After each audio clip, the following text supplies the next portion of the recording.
Welcome to அம்மா பொண்ணு சமையல். இன்னைக்கு நம்ம பார்க்க போகிறது கற்பூரவள்ளி துவையல். தேவையான பொருட்கள்: பச்சை மிளகா, கற்பூரவள்ளி இலை, உளுத்தம்பருப்பு, பூண்டு, வெங்காயம், தேங்காய், கொத்தமல்லி, புளி, கல்லுப்பு. ஒரு கடாயில் 3 டேபிள் ஸ்பூன் எண்ணெய் ஊற்றிட்டு வெள்ளை உளுத்தம்பருப்பு சேர்த்துக்கோங்க. அதை கொஞ்சம் நல்லா ஃப்ரை பண்ண விடுங்க. ஃப்ரை பண்ணக்கப்புறமா நீங்கள் 4 பச்சை மிளகா சேர்த்துக்கலாம். 4 பச்சை மிளகா சேர்த்தக்கப்புறமா நல்லா கொஞ்சம் ஃப்ரை பண்ணுங்கள். இந்த அளவுக்கு கலர் மாற விடாதீங்க. உளுத்தம்பருப்பு நீங்கள் பொடி செய்கிற மாதிரி தனியாக கூட எடுத்து வச்சுக்கலாம். அப்புறம் 8 பீஸ் பூண்டு போட்டுக்கோங்க. அப்புறம் 20 சின்ன வெங்காயம் சேர்த்திக்கோங்க. சேர்த்தக்கப்புறம் லைட்டாக ஃப்ரை பண்ணுங்கள்.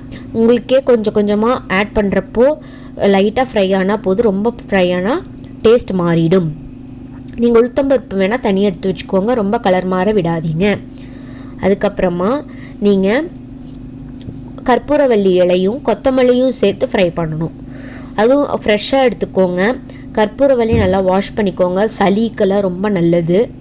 கஷாயம் வச்சு குடிப்பாங்க. நம்ம துவையல் வச்சு செஞ்சு சாப்பிட்றப்போ அதுவும் நல்லா டேஸ்ட்டாக இருக்கும்.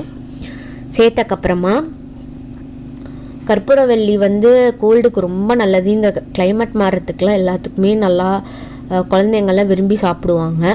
நல்லா சேர்த்து நல்லா ஃப்ரை பண்ணிக்கோங்க. மீடியம் ஃப்ளேம்லேயே வச்சு பண்ணுங்கள். பண்ணிவிட்டு துருவன தேங்காய், அரை தேங்காய் சேர்த்திக்கோங்க. அரை தேங்காய் சேர்த்தக்கப்புறமா ரொம்ப கலர் மாற விடாதீங்க. ஓரளவு நல்லா ஃப்ரை பண்ணிக்கோங்க. ஃப்ரை பண்ணிவிட்டு கொஞ்சமாக புளி சேர்த்தக்கப்புறமா கொஞ்சமாக கல்லுப்பு சேர்த்துக்கோங்க. எல்லாம் சேர்த்து நல்லா ஃப்ரை பண்ணிவிட்டு அதை ஃபேனில் நல்லா இது ஆறுனக்கப்புறமா மிக்சியில் அரைச்சிங்க அப்படின்னா துவையல் ரெடி. இதற்கான அளவெல்லாம் நான் உங்களுக்கு டிஸ்கிரிப்ஷனில் கொடுத்துருக்கேன்.